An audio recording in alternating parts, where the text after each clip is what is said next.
José, obrigado pela oportunidade. Senador Omar Aziz também, muito obrigado pela oportunidade de estar aqui trazendo esse resultado de uma pesquisa de opinião realizada pelo Data Senado em parceria com a CCT. Bom, essa pesquisa de opinião que vou apresentar agora faz parte de um projeto maior de avaliação de políticas públicas, né, sendo efetivado pela comissão, e o que está em avaliação é o programa Ciências Sem Fronteiras. Então, o objetivo da pesquisa foi avaliar o programa do ponto de vista dos bolsistas e ex-bolsistas, verificar qual a opinião dos beneficiários do programa em relação ao programa Ciências Sem Fronteiras. Nós abordamos, basicamente, alguns aspectos, né, alguns aspectos gerais. Avaliamos o acompanhamento e a avaliação do programa do ponto de vista dos bolsistas. Verificamos alguns pontos ligados a motivações acadêmicas e motivações pessoais desses estudantes e outros aspectos.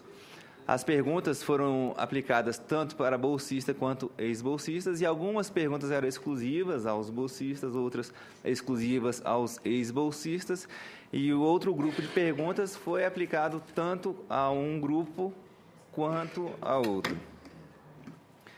A pesquisa ela foi feita via e-mail, então nós disponibilizamos um questionário online e uma parceria também com a CAPES, com o CNPq, nós obtivemos o cadastro de 82.229 bolsistas ou ex-bolsistas. E todos esses e-mails cadastrados receberam um convite ao menos uma vez. A maioria recebeu 2 vezes o convite para que participasse das pesquisas. O período de coleta de dados foi de 1º a 28 de setembro. E, ao final, nós obtivemos 18% de resposta.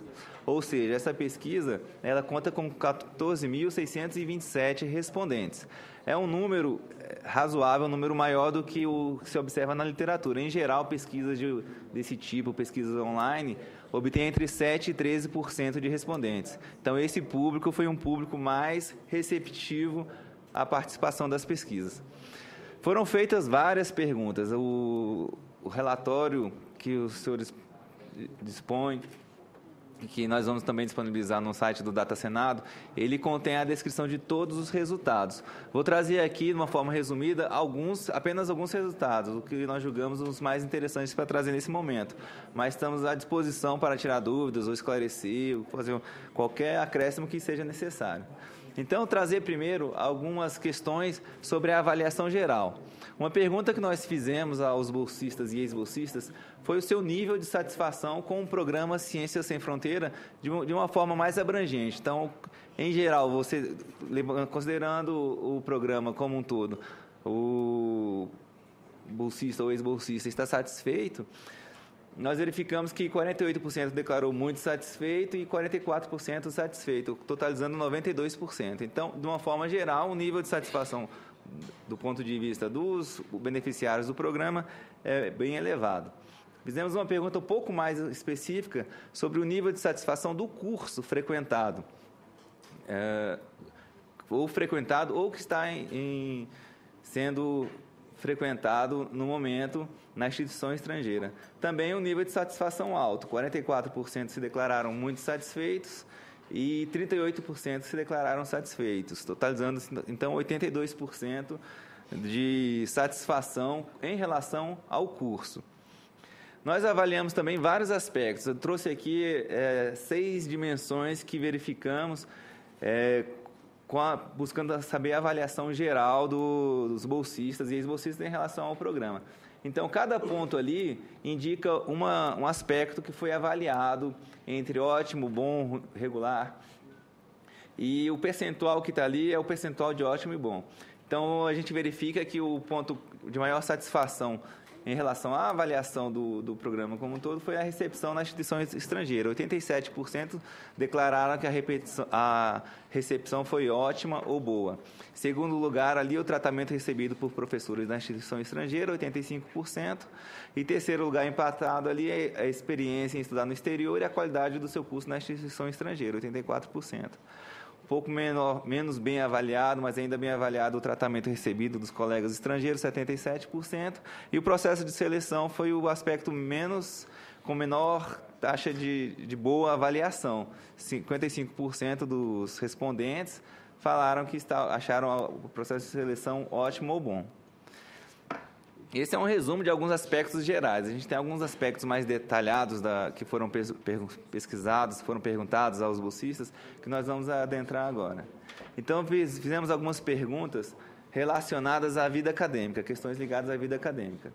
Então, por exemplo, uma pergunta que foi feita: você mantém contatos acadêmicos feitos no exterior durante o intercâmbio? Essa pergunta ela foi feita para ex-bolsistas, que são os que já retornaram do programa. 67% dos respondentes afirmaram que mantém contatos acadêmicos feitos no exterior, enquanto 30% disseram que não e apenas 3% optaram por não responder ou falaram que não sabem. Então, 67% é essa taxa de contato que se mantém até hoje, após a conclusão do programa. Quando perguntado se teve oportunidade de transferir o conhecimento adquirido durante o programa para outros seus colegas brasileiros, sejam colegas ou professores, então também a maioria afirma que sim, que teve a oportunidade de transferir esses conhecimentos. 68% tiveram essa oportunidade e 25%, um quarto dos respondentes, disseram que não tiveram a oportunidade de transferir esse conhecimento. Marcos, a gente não entrou em detalhe na pesquisa que tipo de conhecimento que eles tiveram a oportunidade de repassar, né? Não, senador. Porque deve ter contado histórias, né? Esse tipo de conhecimento. Parece que são mais histórias do que algo concreto que possa dar qualidade aqui. Né? Porque deve ser história. Olha, lá é bonito, o laboratório é legal. Né? Porque na prática, né, o que a gente procurava saber nessa pesquisa, que não está aqui, era o que é que de bom tem trazido para o Brasil, para os brasileiros que estão pagando essas bolsas, correto? E se você depois for para a modalidade aqui, você vê que a maioria das tuas pesquisas é feita com sanduíche. Sim, a maior parte dos respondentes foram... Tu entendeu? Sanduíche. Que é um negócio... o cara não se definiu, não se formou e já está procurando se especializar em algo que ele não conhece ainda, correto? É uma experiência de viajar para um outro país, aprender uma outra língua, mas é muito pequeno para aquilo que é investido. Né? Então, infelizmente, você bota esse número, 68% tiveram a oportunidade de repassar os seus conhecimentos adquiridos. Que conhecimentos? Sim, entendo. É isso que é mais importante a gente saber, para que a gente possa depois, no relatório, a gente possa fazer algumas sugestões, né? Se o cara chegou de lá e veio para cá e foi para uma sala de aula e como professor e deu aula e o que ele aprendeu ele repassou para os alunos em sala de aula, ótimo. Agora o cara foi para uma mesa de bar e disse: olha, companheiro, lá é legal, olha, tem um negócio, sabe, essas coisas de universitário aí é outra coisa. Isso aí é que eu quero saber, que tipo de conhecimento. Olha, eu conheci a Torre Eiffel, ótimo, parabéns. Aí eu fui na Quinta Avenida, legal, mas de bom. Né? De bom. Senador, a pergunta enfocou conhecimentos acadêmicos adquiridos porque essa eu sei. Não é uma coisa objetiva, né? Fica muito subjetiva essa resposta. A pergunta é subjetiva, né? E a resposta também é subjetiva, né? A questão das pesquisas de opiniões... Eu não sei nem se é subjetiva, é muito mais abstrata, né? A questão das pesquisas de opinião, existe sempre uma forma de aprofundar um pouco mais a questão. Como esse tipo de pesquisa online, a gente tentou ser o mais breve possível para abarcar a maior quantidade de pontos, né? Pode ser, caso a comissão... Até porque não dá para você sair daqui em todos os países que vocês estão, entrevistar cada um, né, pessoalmente. A opção por pesquisa online... Eu entendo, é muito difícil. Você não está fazendo uma pesquisa de opinião. Nós tínhamos que fazer uma pesquisa, além de opinião, de qualitativa também. Isso. Você está me entendendo? Botar e tirar o máximo possível, porque... o objetivo desse relatório nós apresentarmos sugestões para melhorar. Isso. Tá certo?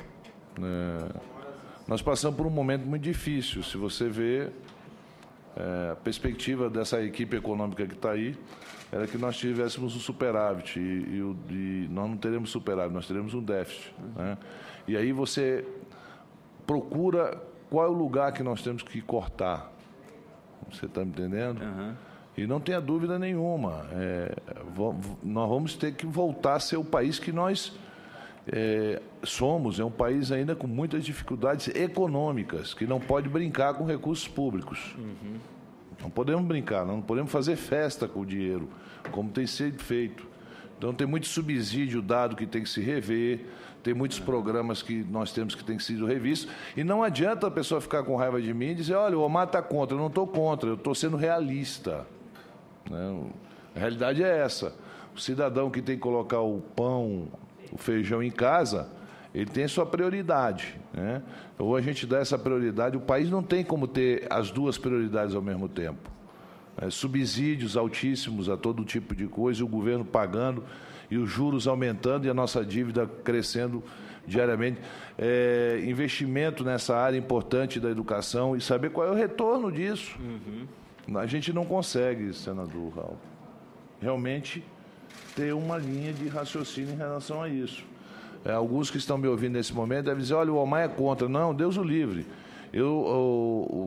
Se eu sou o que sou hoje, eu devo a minha formação acadêmica. Lógico que eu estudei em escola pública a vida toda, fui formado numa universidade pública, e cheguei onde cheguei, fazendo minha obrigação. Não foi nenhum favor, não, eu fiz a minha obrigação de estudar. Uhum. Né? Então, nós temos que rever, e agora é o momento. Esse programa, do jeito que está o Brasil, ele é finito. Não dá para segurar. Quantos milhões a gente está gastando? Bilhões nesses programas. A gente vai ter que rever muita coisa. Então, não exigindo do Data Senado, eu acho que o trabalho que vocês fizeram, que eu estava dando uma olhada aqui, está muito bem feito, do ponto de vista muito... Mas que a gente não se aprofunda com essa pesquisa, eu não consegui me aprofundar em ter um conhecimento maior dos benefícios que o programa está trazendo para o Brasil. Se é para o Brasil ou é pessoal. Uhum. Do ponto de vista pessoal, não tenho dúvida. Qualquer jovem quer ir para o exterior, morar um ano no exterior, sendo pago tudinho, e isso é legal, bacana, sabe? Eu fui líder estudantil e eu participei de congressos da Uni, congressos de estudantes, de SEBS, e uma série de encontros de estudantes. Uma meia dúzia ia para discutir política, outra 10 dúzia ia para farra, para festa. Era normal, isso é normal. Quem não foi estudante, e não me diga o contrário, que isso é pura verdade. Alguns iam para tudo que era seminário, política, discutir, os outros iam para o shopping, iam para o mercadão, iam para a praia, ou coisa parecida. É isso. Uhum. Né? Objetivamente, você tirava encaminhamentos políticos naquele momento, e como liderança política, você levava para os seus estados. A maioria nem sabe quais eram os encaminhamentos que eram tirados. Chegava 4 horas da manhã para votar no presidente da Uni, o cara levantava o crachá, não sabia nem quem era o cara que ele estava votando. Porque eram conduzidos por lideranças. A grande maioria que ia para esses congressos não sabia absolutamente nada. É uma realidade. Eu espero que esse investimento que o povo brasileiro tenha feito, ele tenha um retorno. Né? Eu sei que não é a curto prazo, vai ser a médio e longo prazo, mas se a gente não definir critérios para esse investimento, nós não vamos ter objetivamente aquilo que a gente espera. E volto a repetir, sou favorável ao programa, acho que um dos maiores programas educacionais que o Brasil fez, só acho que o retorno ele não está definido. Eu vou lá, me formo, faço pós-graduação, faço doutorado, faço um sanduíche, sei lá o quê, e depois qual é a minha contribuição para os alunos que não tiveram a oportunidade que eu tive de ir. Eu vou passar quanto tempo ensinando essas pessoas o que eu aprendi. Correto? É isso que... o objetivo, Marcos. Lógico que não é a tua área, tu não tem nada a ver com isso. Inclusive, a gente convidou o senador Hélio José e o senador Raul. Convidamos o ministro da Fazenda, um representante, não o ministro da Fazenda. O ministro da Fazenda está muito ocupado. E o representante do Ministério do Planejamento, para vir aqui, para mim fechar o relatório, e eles disseram que não poderiam vir porque não tinham o que falar, né? Eu não quero ser indelicado de convocá-los. Poderia fazê-lo. E eles teriam que vir por obrigação de ofício e respeito ao Senado. Mas talvez eu consiga fazer o relatório, nós vamos concluir o relatório, a equipe vai concluir o relatório, sem a presença deles, até porque eu acho que eles também não sabem nem para onde isso vai. Entendi. Quero cumprimentar o senador Omar Aziz, viu, Marcos, e dizer que, como pai de uma pessoa que está nesse momento na Escócia, fazendo Ciências Sem Fronteira na área de medicina, minha filha está lá, faz o 5º ano de medicina aqui no Brasil, realmente há um descompasso entre a grade, entre o que vai ser visto e a realidade que está sendo visto no Brasil. Eu creio, viu, senador Omar, que o senhor tem plena razão quando o senhor coloca que alguns aspectos, por exemplo, como o amadurecimento, como as relações, como o crescimento mesmo com relação pessoal, são bastante relevantes. Agora, o aspecto educacional em si, do aprendizado, do aprimoramento, exato, que pode trazer aqui para o nosso país, há um descompasso significativo.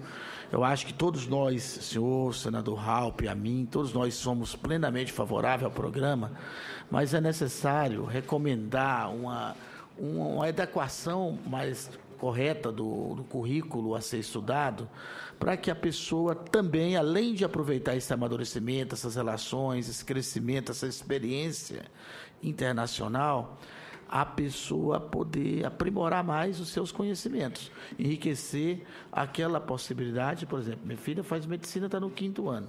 Então, eu creio que ela deveria estar vendo uma coisa mais aprofundada com relação à área. Pois não, senador Omar. Senador, até a experiência que você tem com a sua filha, ela está fazendo 1 ano lá de intercâmbio, correto? Perfeito, senador. E é aquela bolsa sanduíche que a gente chama, né? Perfeito. Que a pessoa ainda não concluiu. Ela vai aproveitar os créditos ou não? Já tem essa porque o nosso Conselho Regional de Medicina aqui, ele tem Conselho Federal de Medicina tem um currículo próprio. Exato. Tanto é que médicos formados em outros estados, em outros países, têm que fazer revalida prova aqui, tem que ser qualificado para exercer a medicina. E não seria melhor ela ter se formado e ter ido fazer clínica ou um estágio avançado num grande hospital, depois de médica? Seria muito mais interessante, senador Omar. Eu, inclusive, cheguei até a ponderar isso, mas como os programas não oferecem essa alternativa, e a alternativa oferecida era essa, ela preferiu perder, teoricamente, perder 1 ano, exatamente 2 períodos de universidade, para poder ter essa experiência internacional, com o senador Lazer. E essa perda de ano de escolar vai ser compensado com ganho do amadurecimento, com ganho em outros aspectos. Mas nós podemos conciliar as duas questões, igual o senador Omar coloca ali, tá certo? Porque é um descompasso muito grande do que é visto lá com a grade curricular do Ministério da Educação para o curso de medicina. E olha que ela faz a universidade pública, ela não faz a universidade privada, né? Pois não, senador Omar, por favor. Por favor, faça a gentileza. Obrigado, senador Omar. Obrigado, senador. Bom dia a todos que estão nos ouvindo. Meu nome é Adi, eu trabalho na Coordenação Geral de Acompanhamento e Monitoramento de Resultados da Diretoria de Relações Internacionais da CAPES, que é justamente a coordenação ou a diretoria responsável pela implementação do programa Ciências Sem Fronteiras, no caso da CAPES. Estamos acompanhados aqui também dos colegas do CNPq, que são responsáveis pela execução do programa. São as 2 agências que trabalham conjuntamente para que o programa seja executado. E a primeira ponderação que eu gostaria de fazer é parabenizar o trabalho, do Senado e especialmente da Comissão de Ciência e Tecnologia nesse processo de avaliação do Ciências Sem Fronteiras. A gente vê com muito bons olhos essa oportunidade porque, de fato, a gente precisa avaliar essa política pública e aprimorá-la.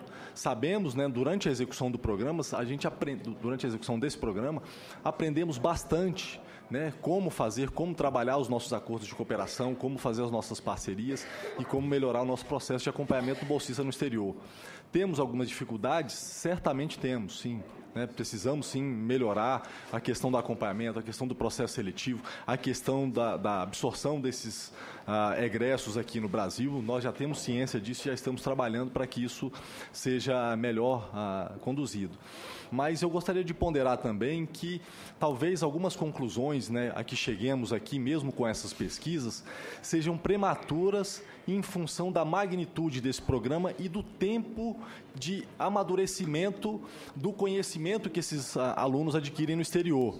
Então, eu gostaria de trazer um exemplo rápido aqui. Na última audiência pública que a comissão, que nós participamos aqui na comissão, nosso diretor Adalberto trouxe um dado bastante interessante da inserção dos bolsistas de graduação sanduíche na pós-graduação brasileira, que isso aí superava em 3 vezes o número de bolsistas que participaram do Ciências Sem Fronteiras, são 3 vezes o número dos demais alunos que ingressam, saem da graduação e participam na pós-graduação. Recentemente, a gente atualizou esse número e isso passou de 21%, no caso, para 29%, quase 30% dos bolsistas, considerando 2011 e 2012, os alunos que foram para a mobilidade nesses anos. Então, a gente percebe que é necessário um tempo de amadurecimento desses dados, dessas informações, para que a gente possa tomar algumas decisões, inclusive de aprimoramento do próprio programa. No que tange ao acompanhamento desse bolsista no exterior, temos aprimorado as nossas ferramentas para que a gente tenha relatórios de acompanhamento periódicos, tanto dos alunos que estão no exterior, quanto dos parceiros internacionais que são responsáveis por fazer também, são corresponsáveis junto com as agências para poder fazer esse acompanhamento acadêmico e da frequência e do desempenho desse bolsista no exterior.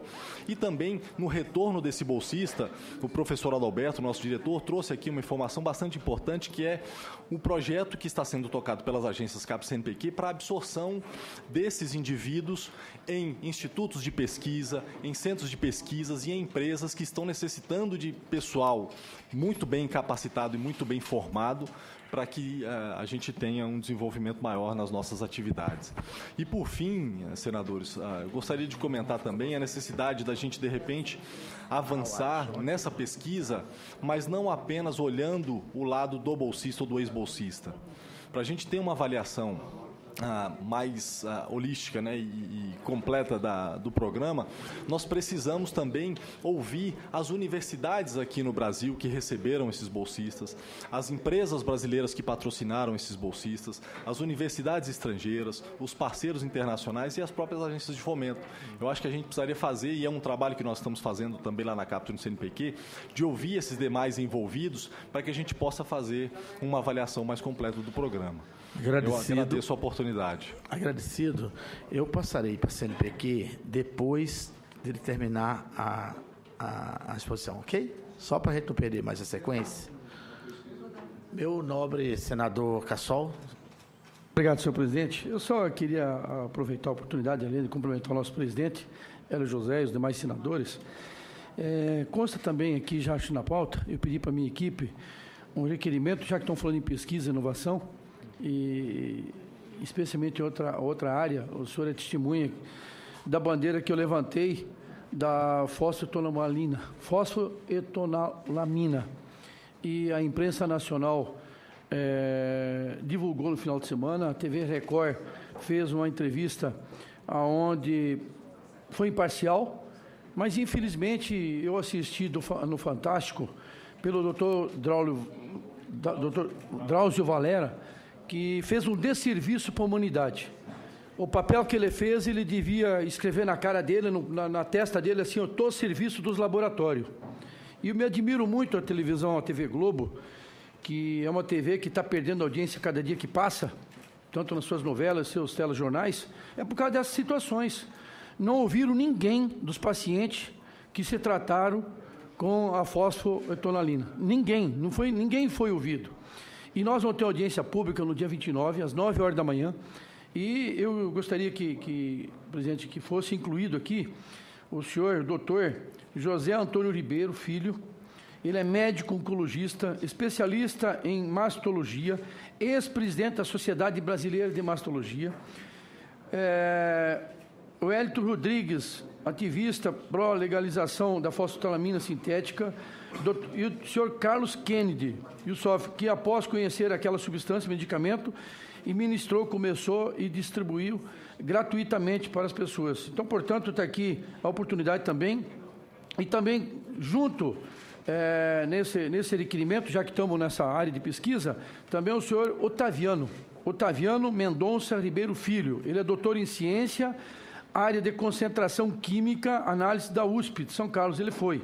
E professor da Universidade de Uberaba, Uniub, onde também, lá na Universidade de Uberaba, foi distribuído para mais de 2.300 pessoas esse medicamento. Aqui em Brasília, muitas pessoas utilizou esse medicamento.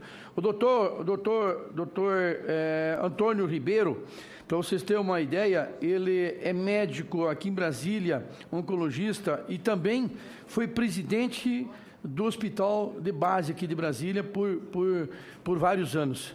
E ele é testemunha nata das pessoas que utilizaram. Então, portanto, senhor presidente, quem está hoje com câncer sabe a dificuldade que tem. E, ao mesmo tempo, quanto custa cada medicamento que está sendo distribuído por força judicial? Eu acredito na justiça, já tem liminar e está sendo produzido pela justiça. Porque se for depender de alguns médicos profissionais que têm um sistema instalado de tratamento de oncologia, pode ter certeza que eles não vão deixar de fazer uma quimioterapia de R$100 mil, de R$80 mil, de R$30 mil, em troca de uma cápsula que custa 10 centavos. Infelizmente, é vergonhoso essa matéria que o senhor Drauzio Varela passou no domingo à noite, usando o seu nome a nível nacional, e quando ele citou ainda o irmão dele, que o irmão dele estava com câncer, com certeza, se o irmão dele estivesse vivo e fizesse a pergunta para o irmão dele, o senhor tomaria esse medicamento? E ele falou, e o Drauzio falou que nem para animais pode ser dado. Quer dizer, então ele fez um desserviço para a humanidade. Eu vou dar um exemplo aqui, presidente. O chá de boldo é receita de quem? Da mama. É da mama, chá de boldo, todos antigamente sabem. E ele está registrado na Anvisa? Não. Outra coisa que eu tenho que tomar providência aqui nessa casa, nesse Senado. A Anvisa, afinal de contas, ela está servindo para quê? Se nós temos um inseticida, uma pesquisa nova para poder botar no mercado com custo reduzido, não consegue aprovar. Se nós temos um medicamento, não consegue aprovar. Eu quero saber o seguinte, o que foi que a Anvisa aprovou até hoje? De produto nosso, nada. Então, infelizmente, eu fico triste, não por nada, mas eu estou aqui defendendo o depoimento de pessoas que não são uma, são dezenas, são centenas de pessoas que tomaram o medicamento, conseguiram ter o sucesso da cura. O câncer, nem todas as pessoas com esse medicamento cura, porque nem gripe. Às vezes até a gripe mata, porque vira pneumonia. Uma infecção mata, porque infelizmente vira uma infecção generalizada, como qualquer medicamento também pode também não ter sucesso. Mas é uma injustiça nós ser escravo do sistema financeiro. Sabe o que um presidente de uma instituição falou, presidente? Que o sistema de saúde no Brasil tem que seguir as regras internacionais. E que, para tratar de câncer, é São Judas Tadeus, ou MD Anderson, que acho que é dos Estados Unidos, da França, e que o sistema de saúde no Brasil, de oncologia, é igual a uma franquia do McDonald's. Tem que seguir as regras, senão está fora. Não, e esse médico, esse presidente, dono de uma clínica, falou, não pode ser usado o meu nome, não pode falar, porque se falar, eles vão me descredenciar e ainda me tomar a carteira. Então é vergonhoso o sistema podre que tem dentro da saúde. O que eu fico triste, o doutor Drauzio Varela, se utilizar a sua pessoa para poder fazer essa propaganda vergonhosa e podre que ele fez no final de semana, porque ninguém está vendendo medicamento, ninguém está dando esse composto aí, ninguém está vendendo, ninguém está atrás de dinheiro. Ele é gratuito, mas a quimioterapia é que mata. E eu queria fazer uma pergunta para o doutor Drauzio Varela, que ele respondesse no Fantástico Domingo. O que é que faz mais mal? Se é uma quimioterapia ou é esse composto que está sendo distribuído por força judicial? Ele que explica para o povo. Só isso, tá, presidente? Desculpa aí a emoção, mas é dolorido, porque eu sei o que é ter amigos, ter parente com câncer e perder esses familiares, como já aconteceu. Nobre Obrigado. Senador Cassol, sem dúvida, é totalmente compreensível a emoção, porque quando se mexe com a vida, ela transcende qualquer racionalidade. Eu acho que Vossa Excelência coloca com toda a vênia e com toda a emoção esse assunto que é importante, por isso que nós já marcamos aqui essa audiência pública. É uma pena que eu não vou estar no Brasil para poder assisti-la dia 29.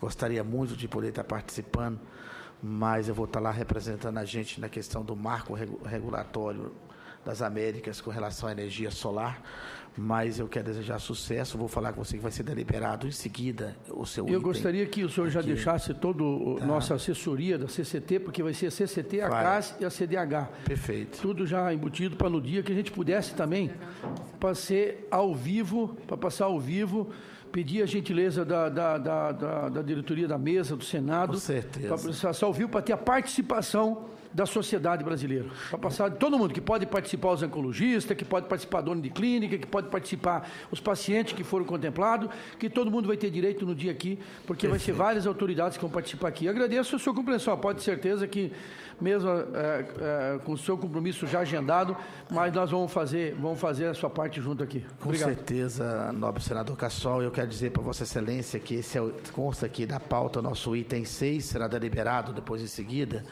E eu queria só ponderar com Vossa Excelência para pensar aí a possibilidade de incluir nos convidados o doutor Drauzio Varela. Gostaria de colocar ele como convidado para essa audiência pública. Ver o que ele vai falar aqui perante os nossos pares senadores da República. Vamos retomar aqui a nossa apresentação. Vamos lá, Marcos Rubem, não vou mais te interromper. Vou ficar tranquilo. Viu, presidente, só para concluir aqui, a assessoria da casa está acabando de me informar aqui, para acrescentar junto nesse requerimento, quando for ser aprovado, porque eu tenho uma audiência fora depois, o nome do senhor Luiz Henrique Mourão de Canto Pereira, coordenador-geral da Biotecnologia de Saúde do Ministério de Ciência, Tecnologia e Inovação, no lugar do secretário Hélito Rodrigues. Só isso. Tá escrito, né? Posso adendar o seu requerimento convidando o doutor Drauzio Varela para poder vir? Nós podemos combinar com os pesquisadores e que eles podem participar. Para mim não tem problema nenhum. É até Eu até que gostaria, porque assim a sociedade inteira brasileira vai perceber e olhar nos olhos dele, entendeu? E contradizer. Perfeitamente. Doutor Marcos Rubem de Oliveira, por favor, não vou mais interrompê-lo, com certeza. Claro que aqui todas as excelências têm direito a falar quando ele levantar e coisa e tal, mas eu espero que a gente não se interrompa mais. Você termina Quando for possível, gostaria de ter oportunidade, senador Hélio José. Fica como primeiro inscrito, tá bom? Conclusão do doutor Marcos Rubem Oliveira. Marcos. Obrigado, Excelência. Bom, só um adendo. Se trata de uma pesquisa de opinião, né, sobre o Ciências Sem Fronteira, e como pesquisa de opinião, ela realmente mensura a visão do entrevistado. Então, o que nós temos aqui é o ponto de vista dos bolsistas. Pesquisa de opinião, no contexto de avaliação de políticas públicas, é uma ferramenta importante. Obviamente, ela não pretende esgotar a questão da avaliação, mas não deixa de ser uma dimensão importante a ser considerada, a ser analisada. E um aspecto interessante, uma observação, o Data Senado, por exemplo, faz uma pesquisa acompanhando a violência doméstica familiar desde 2005. Então, já estamos na sexta edição. E o fato de se fazer uma pesquisa de opinião numa série histórica permite olhar essa política pública numa ótica mais ampla, mais completa. Então, fica aí a sugestão, quem sabe, de essa não ser a primeira pesquisa, mas que sim o início de uma série.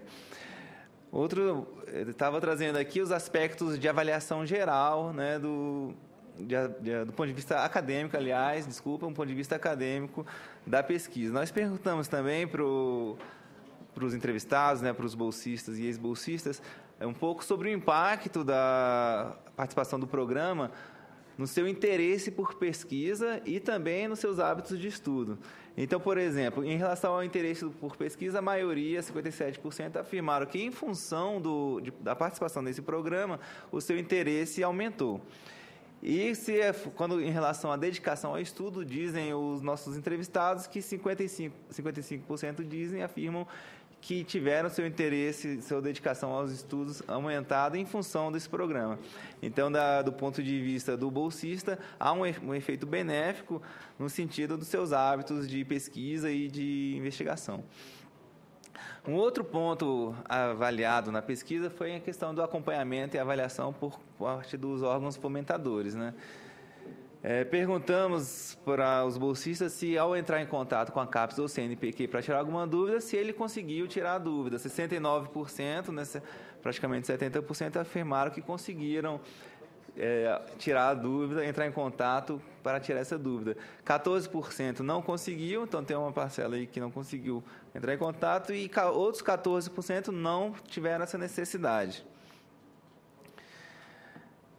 Perguntamos também, tentando analisar um pouco a questão do acompanhamento, se ao final do programa o bolsista encaminhou esse relatório, um relatório técnico, né, que tem que ser enviado ao final do programa, se ele encaminhou para o órgão de fomento e, caso tenha encaminhado, se houve um feedback desse encaminhamento. Então, 64% afirmam que encaminharam o relatório, 21% informou que não e 16% não quiseram responder.